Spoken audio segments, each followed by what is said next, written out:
Hi, everyone. Welcome. Welcome to the Future of Content Development in Media and Entertainment, sponsored by Deloitte. My name is Adam Deutsch. I'm a managing director in Deloitte's Telecom Media and Entertainment practice, and we've got a really great panel for you guys today. I'm really excited to talk about this topic. You're going to hear from some great folks, and I know it's going to be a dynamic and interesting presentation. Now, you guys no doubt all know that in recent years, media has become a little bit more convoluted. There's a lot going on in the space. And as a result, it's also led to a bunch of pressure and change and interesting opportunities for media companies to think about their future and their business models. You have things like short-form video on social media platforms that capture as much attention and interest as premium, really expensive content on streaming media platforms. And then all the while, brands and marketers and advertisers are seeking attention from creators and innovators to get attention for their products. So that also has led to this idea of convergence as it relates to video games. Video game worlds are becoming premium movies and television content. And then media companies are also taking their more traditional 2D content and bringing it to the gaming space. And as a result of all that, you have this awesome convergence of where is media going. Content, brands, celebrities, they all are in this mix, and they're all trying to figure out what the future looks like, and that's what this topic is going to be today. And so with all of this, it seems like there's basically a new playing field. What is going to emerge? What's going to be around the corner? And we're going to talk about that with this group. And it's moments like this that lead to really innovative and interesting conversations, which, again, we're going to have right now. So help me please welcome to the stage Jana Arbanas, Deloitte's Telecom Media and Entertainment Sector Leader, and we'll bring out all the other panelists with her and have a great chat.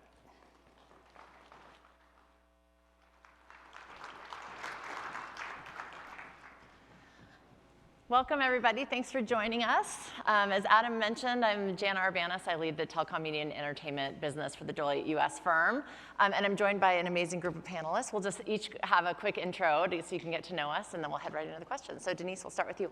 Sure. Hi, Denise Colella. I lead the digital strategy group at Adobe, which really helps our clients map industry needs and corporate needs to our products. Awesome. Jamie? Hi, Jamie Gutfreund. I'm a recovering CMO. And I currently have a company, I founded my own business called Creator Vision to help marketers figure out how to maximize their investments in the creator economy. And hi, everyone. I'm Dade. I'm the VP of 3D Innovation for Shutterstock, working on some really amazing things with spatial capture as well as AI.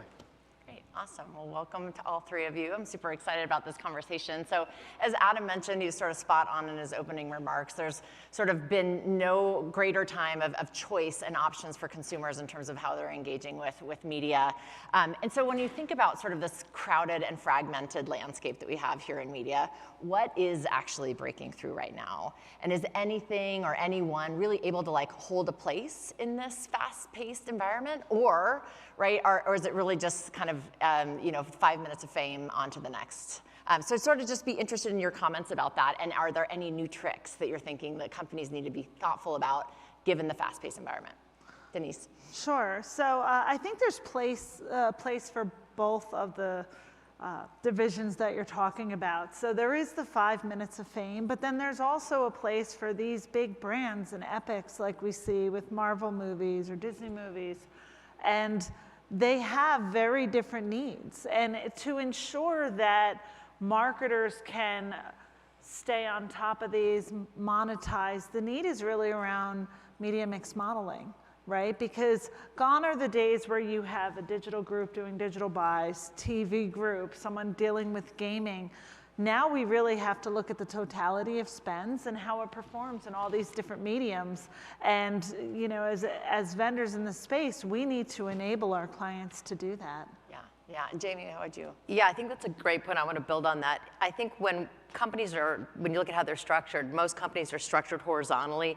You've got your e-commerce, you've got your content team, your finance team, but the audiences are horizontal. Actually, companies are vertical, audiences are horizontal.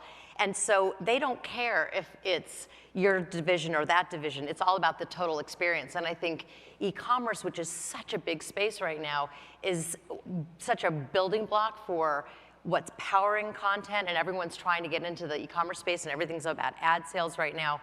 Having creator content and content that serves the audience connected to the actual commerce part is really breaking through. We're like, look at TikTok Shop. I mean, that's just insane. Yeah. Anything you'd add, Dade? I completely agree. What's really interesting is that it sort of puts the onus on these experiences, right, to offer opportunities for their users to become the creators of those environments, right? So when you start thinking about marketplaces within, like, say, Roblox or other platforms like that, and giving those people the tool, those users the tool to be the creators of this ecosystem, it's really exciting. And now that we have AI to sort of help people create content, I think it's just going to be an explosion of amazing content that's happening inside of these actual platforms. Yeah, I think that's an excellent point. And with respect to that, if you have these options where you can almost create your own content, right? How do companies think about creating broadly popular media, right? You're also competing with really niche content, right, coming out of social user-generated content.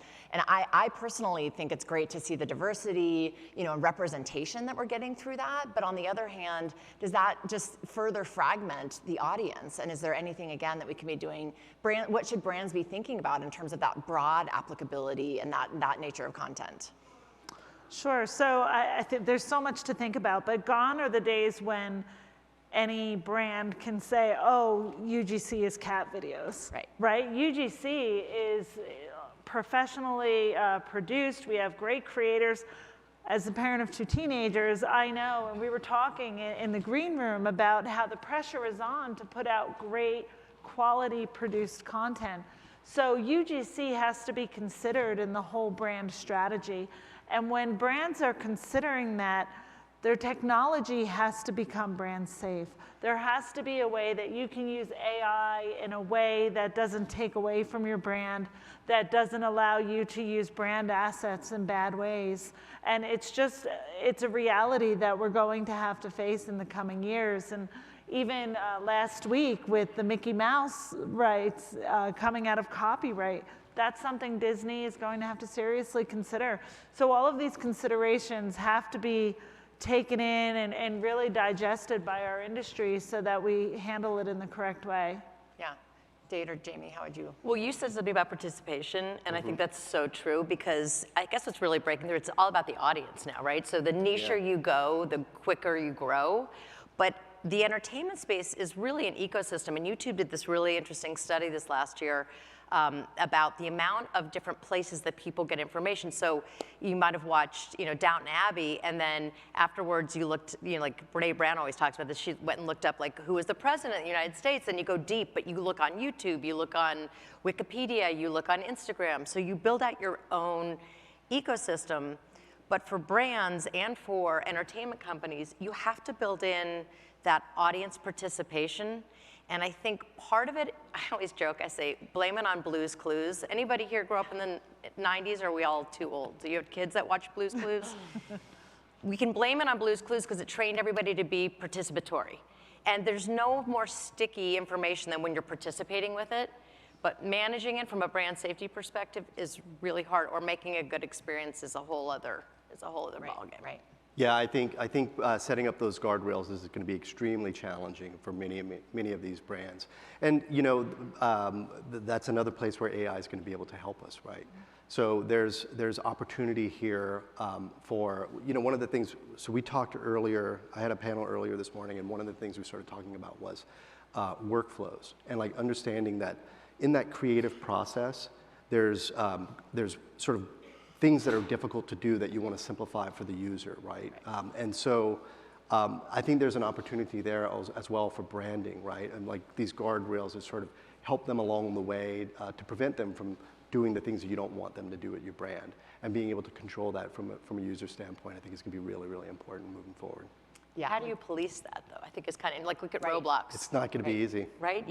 Even Roblox, you can't, there's the IP infringement is so challenging, but then again, you don't want to shut that down Yeah. Yeah. because it's good for your what- brand. Yeah, that's Exactly. work. And I Smart. think that's why we're going to need to rely a bit on AI to help us with that, like to help us along the way, because I don't think that's something that we'll be able to curate, you know, individually, like in scale.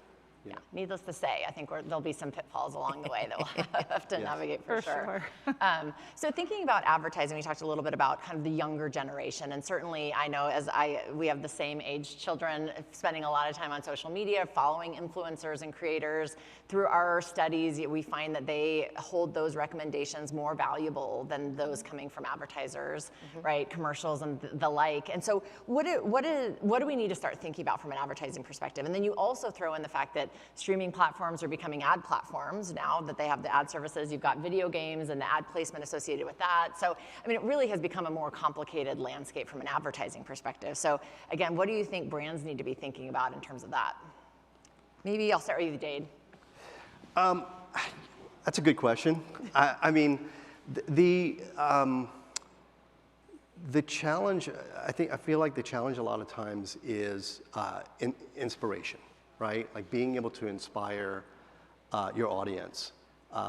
And if you're a brand, let's use Marvel for instance, and you've got fans of that Marvel brand, it's going to be really, really easy to inspire them, right? Like they're gonna be fans of that. So, but how do you draw in a new audience with that? And I think that the customization is what's going to be most exciting there, right? Where all of a sudden you're going to have an opportunity to make this brand part of you, like or you're part of that brand. So I don't know. I feel like again, it goes back to sort of those workflows and those guardrails and being able to sort of guide people and inspire people along the way, so that they feel like the brand is part of them, even if originally it wasn't. Right. You know. Yeah, Jamie. Yeah, this is something agencies won't tell you. I think the idea of advertising is dead. I mean, I'll be a little controversial here, so you can throw me out later. We'll be drinking together. I think it's not about advertising. I think you really need a community strategy. And that means, and AI really helps with that, there's so few times that I talk to a CMO and they spend time listening to the community. You do need to be participatory, you do need customization, but you also need community. And what I mean by community is not customer service, and it's not just answering people on your DMs. It's really about building a safe space for people to engage. And I'll give you two examples that I think are really remarkable. One is Notion, since we're at CES. I'll talk about a SaaS product. They didn't really do marketing, they did community marketing. They got their best advocates, were unpaid, and they went out and created meetups and they gave tips.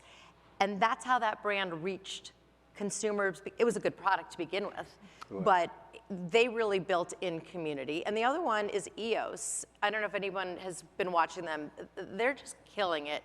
EOS is Evolution of Smooth. They recently had a campaign where they listened on their social platforms, and they learned from women that women were sick of their boyfriends or partners or husbands stealing their moisturizer, this one lotion, this vanilla lotion that was really good. So it wasn't even a campaign, but they did sort of a fake campaign where they put a lock on the moisturizer to prevent men taking it. But the audience knows that they listened. Yeah. And hits all of those things. It's customized, it's personalized, it's community. And you can't buy that. So if you want to break through and you really want to have power and really have an impact, it comes from really tapping into community. Yeah, and I think to take that a step further, one part is not new at all, but it's about taking your message and customizing it to the platform that you're speaking to your community, right? That everybody should be doing anyway. I think AI can help us and make that easier and generate faster and all of that. But I think the second thing is we need to look at those formats and understand how those formats relate to the community and speak differently. You know, You mean from channel to channel? From channel to channel. Yeah. You know, like when somebody's sitting back and they're watching TV, how antiquated TV sounds, right? But when they're sitting back, it's different than when somebody's face forward on their phone, looking at Instagram, listening to these influencers, right?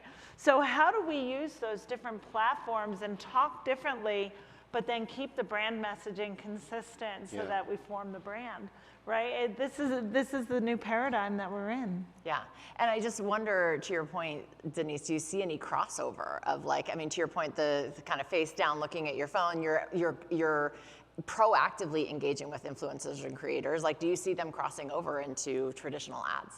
Absolutely, because you know, especially, you know this, we have our 16-year-olds, as they're watching, whether it's Instagram or Snap or TikTok on the phone, they start to see these creators, these influencers on the big screen or in movies, right? How many of these influencers have done cameos now? So there is crossover, and in the same way that I think advertisers have to finesse the way they speak to their audience, I think the influencers and creators also have to figure out that new medium. I guess it's akin to a Broadway actor versus a film actor, right? There's different ways of performing and speaking to the audience. Yeah, I think that, and Jamie, for someone in your business, I'm sure that's a really interesting conversation. Well, yeah, especially as we're moving, and I think the other thing to look at for this year is long form.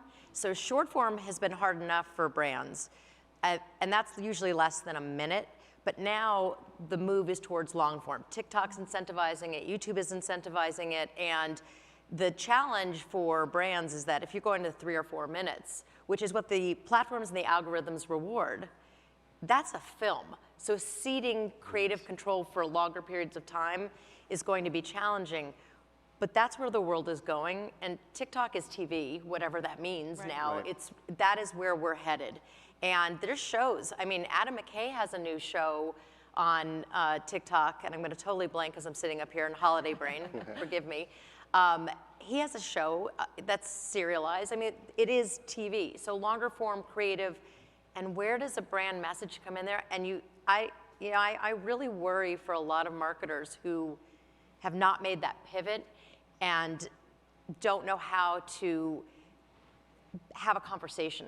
Yeah, navigate the, It's because when you see a bad ad, it's like, oh, it's cringy. Yeah. Right, or especially when it's like opposed to what you were talking about, sort of the community and sort of your voice. Yeah. So if we stick with long form for a minute, some of the biggest hits lately have been based on video games. And then we're also seeing, convergence of film into video games. So what do we think that the video game companies need to be thinking about TV and film companies need to be thinking about video, just in terms of that convergence, and then how does social media sort of underpin all of that? What should brands be thinking about, Denise? I think they have to think about continuity. What is the sequential messaging? How do we augment, whether it's the movie experience, the TV experience, the social experience?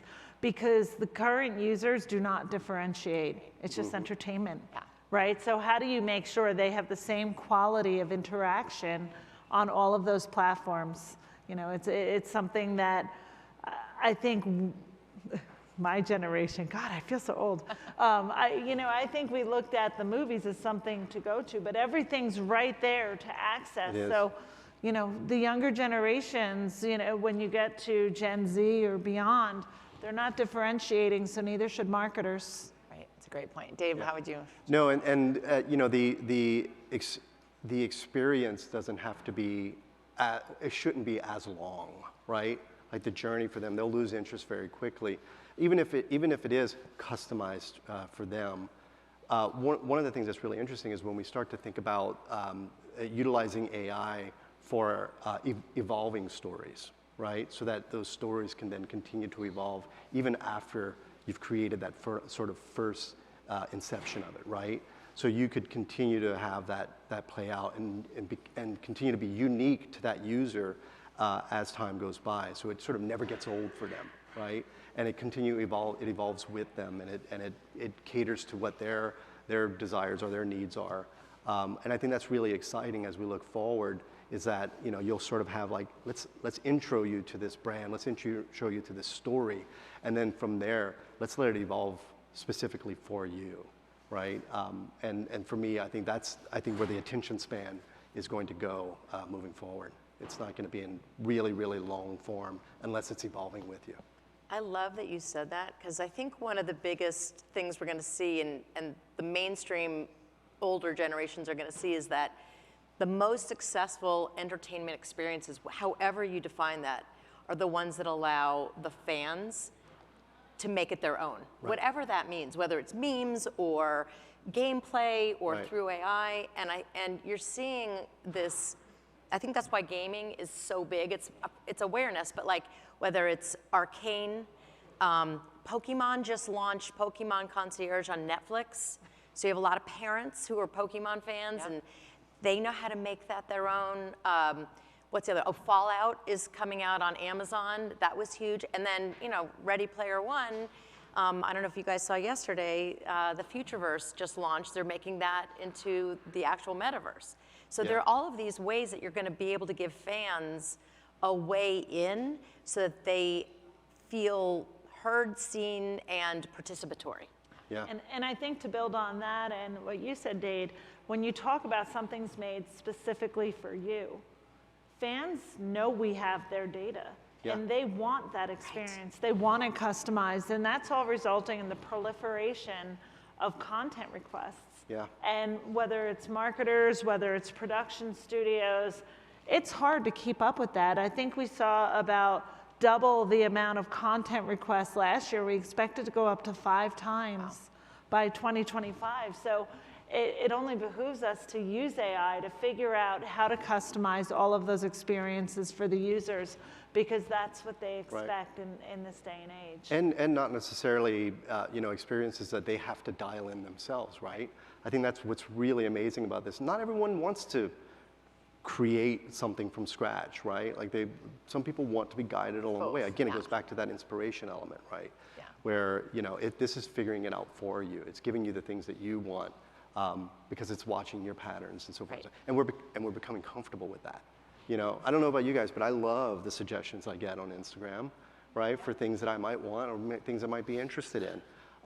And I become very comfortable in that space when I think about, again, I'm an older fella, when I think about how scary that concept was back in the 90s, that, they're gonna watch you and then they're gonna know exactly what you want when you walk into a store, like that's crazy. But that's now what we want. Yeah, We I'm expect annoyed when I get irrelevant ads. Right. Right. We expect it. It's like, of We course you expect know it. who I am. But Correct. like, show me something I'm interested in. Yeah. But that's what you just said, Jana. It's like the whole idea about do you remember at the point when banner ads were really novel? Yeah. Wait, you know that I'm a woman and you're going to give me, but now we've gone so far past So that. far. And I think So one of the big dangers is creators becoming like human banner ads, because there's no inspiration, there's no story, there's nothing. And I think your point about inspiration is so important. But then again, like how many people here, when Nike first came out, you could design your own shoe? You guys, we did that. I created an ugly shoe. I'm not a shoe designer. I'm a shoe buyer.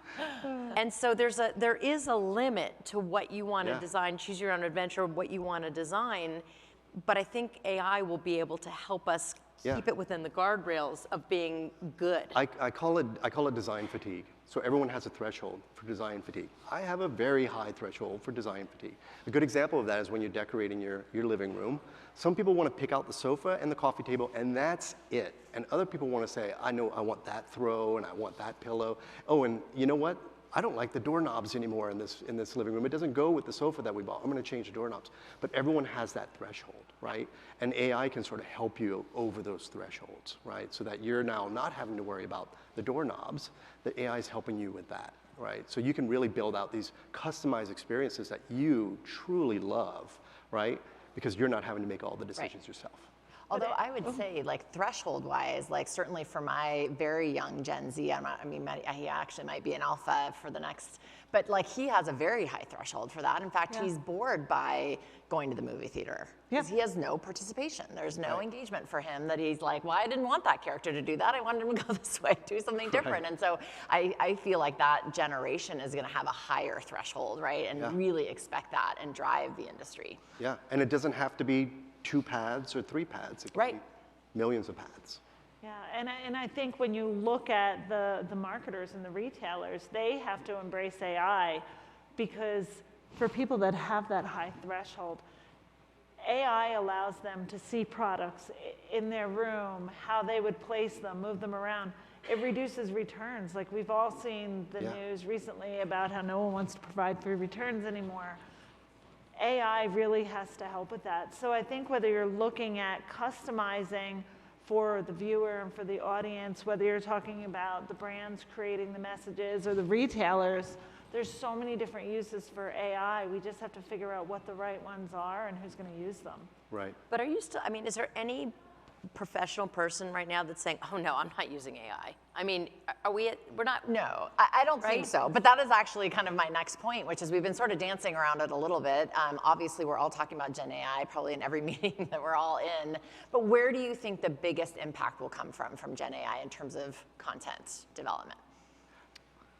I think it goes back to what I said earlier about the workflows, right? And really the tools within those workflows, making it simpler to get over those hurdles that prevent people from, that causes the fall that people might have. So an example that was given was music, right? Like people get into music, they want to learn music, they want to play music, and then there's this big drop off where they just don't do it anymore. And the reason for that a lot of times is because you just get to a threshold where it becomes difficult.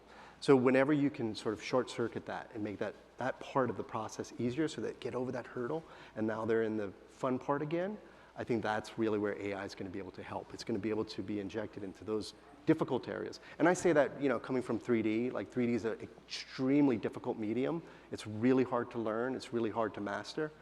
There's multiple facets of it that are just almost impossible to learn.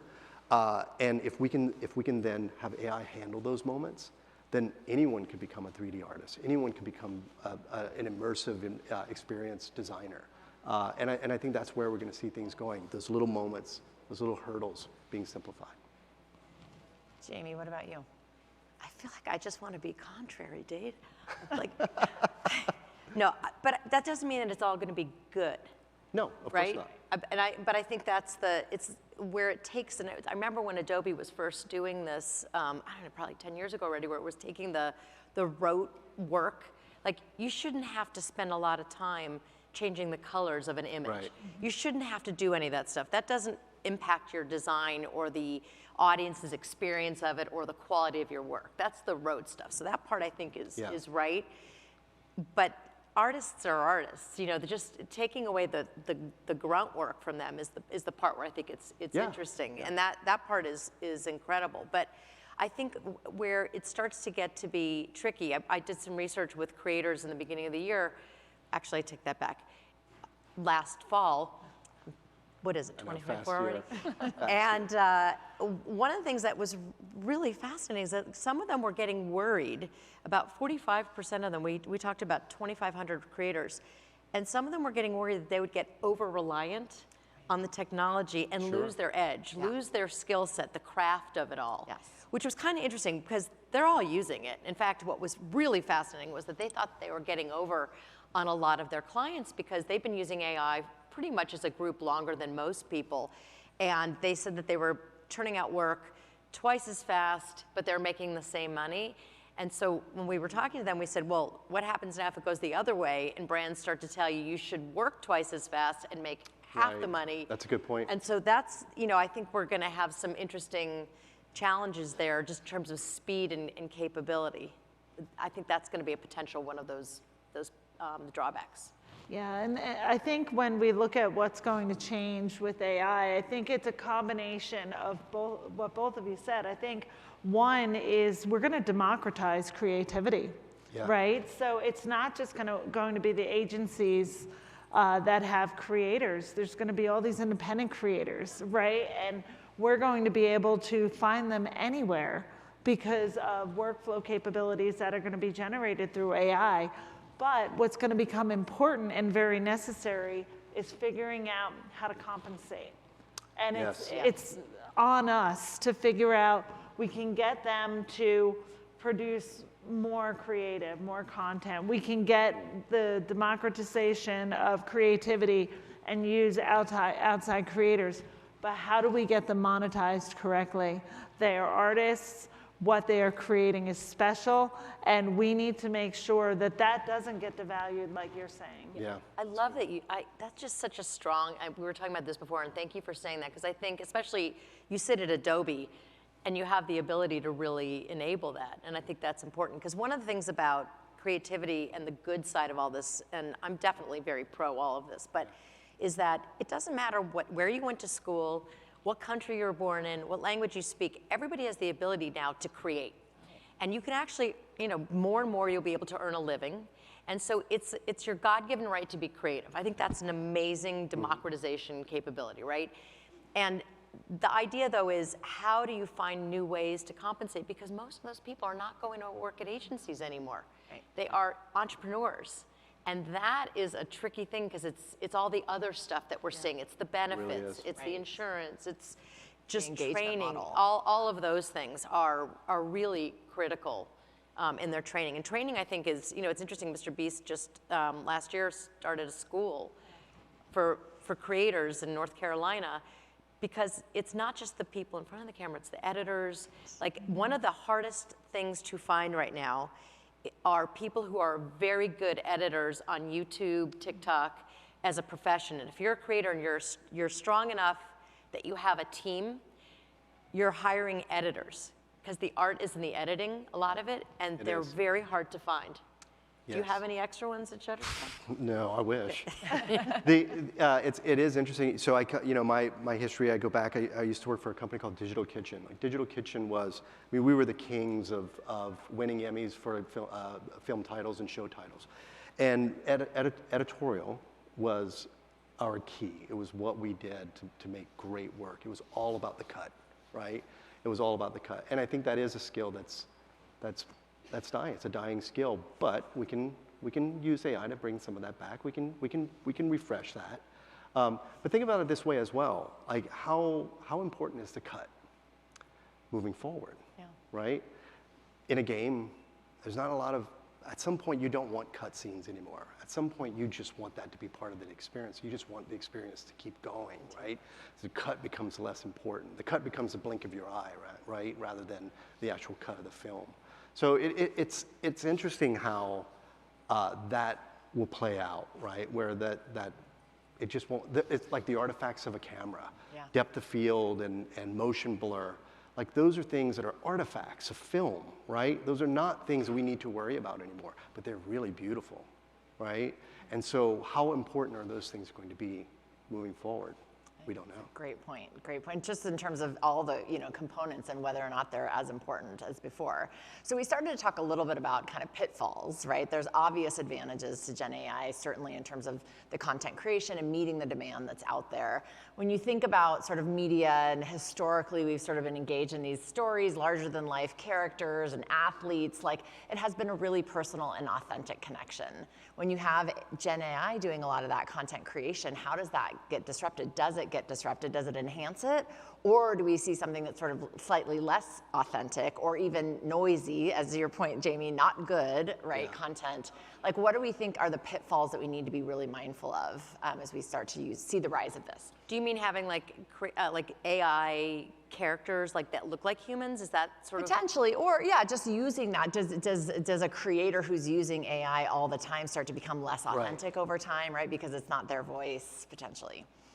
Well, there's a creator named Amaranth who she created the AI girlfriend, and she's making a lot of money doing it. She was one of the big Twitch streamers. She does also have an OnlyFans, but she does this on Twitch. So, but it's enabling her to scale her business because she's able to do it. I think that I don't like the word authenticity. That's, to me, I think it's not it's sort of a tough word now because it's been overused. I think as long as people are bringing their inspiration and what they have to say, it's like the thing that works the best right now is the weird stuff and things that you don't see anywhere else, and that's human. Yeah. So as long as you're being true to something that is unique and you're not just copying trends, that's the biggest problem, is when people are using technology to then copy stuff. That's boring, because if I'm already seeing it here, I don't want to see it in another version. It's just not as good. Well, and I would also say that you'll be able to focus more on sort of that hero aspect of the concept, right? And then let AI sort of fill out the rest, Yeah. right? And I think that's going to make things, to use lack of a better term, authentic, right? Like that is the thing that I really focused on. I really wanted my viewers to experience that. And everything else that needed to be there, I barely even had to think about it, right? It just sort of generated itself. It was there. And I think that's really gonna help sort of just make these amazing experiences that are just very well focused by the creator in themselves, but still very immersive or very, very detailed, very rich experiences. What about you, Denise? Any Yeah. pitfalls you think that are out there? You know, I think there's always the pitfalls about people that use it the wrong way, right? And of course, there's that people that use things, they copy, deep fakes, et cetera. But I think that the benefits far outweigh. So when you look at, you know, when we talk about TV of yore, right? Let's say TV. Exactly. So, you know, when you talk about TV, really the hallmark of that kind of entertainment now is live sports. And AI creates such opportunity to make a much richer experience that's customized for the audience. And by the way, customized for the players as well. I mean, we all know how often players get traded between teams. Let AI figure out how to do all the creative so that we can make up to the moment creatives to engage users and keep them And their fan interested in the base, yeah. situation. Think about the Olympics. Think about how soon creatives can be generated after an underdog wins that you weren't quite expecting and had nothing prepared for. So there's always going to be pitfalls, but I think that we need to embrace the opportunities this creates for us to make a better experience for the audience. Yeah, and you know, it's really, you brought up sports and right away it popped this concept in my head that, you know, right now we watch sports either live or on television, and it's that vantage point, and that's what you're seeing. And now we have spatial capture technology that's really amazing, right? Nerfs and Gaussian splats and these things that you're going to be able to choose the angle yourself. You want to watch that play again at every single angle, sideline? 360 degrees you're going to do that, right? It's going to become almost a game experience for you at some point. It's inevitable, right? That is going to happen. It's happening very quickly. AI is going to help fill in those blanks, right? So for me, I think that's even the experience, right? This is the real world, but even the experience of that real world is going to become even more digital, if you will. So is red zone good or bad for sports? Both. I can't answer that question. I feel bad for the referees and umpires. Now everyone's going to have an opinion. Everyone will have it. Yeah. AI They will may have have their an own opinion. fandom, you know? Yeah, Who knows? that's true. Well, good. We're getting close on time, and I know we're sitting between you and the bar. So we're going to close out with a bit of a lightning round. So looking 5 years into the future, give us one bold prediction about the future of content creation. 5 years is a long time from now. 5 years is a very long.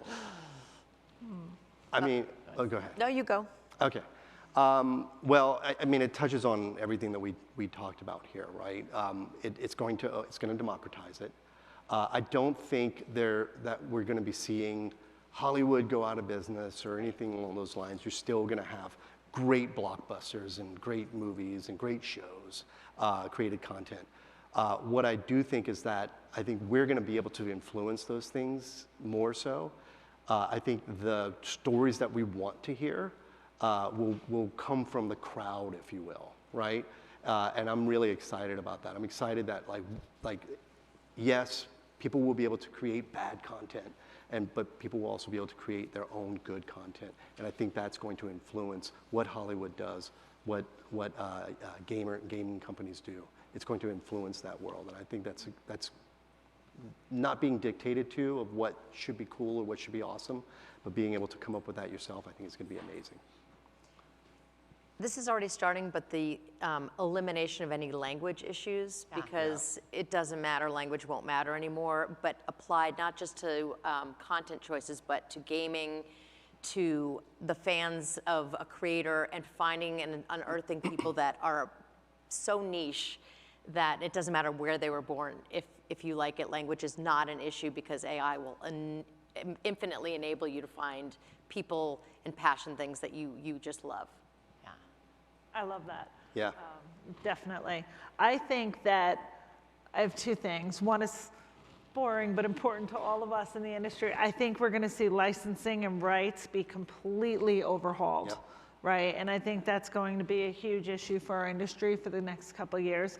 But I think we're going to see a proliferation of great, high-quality content that is immersive to the user, almost a digital version of the choose your own ending stories. Totally. And I'm pretty excited about that. Yeah. Yeah. I think for me, just listening to all that you talked about, I think the democratization for me sounds the most exciting.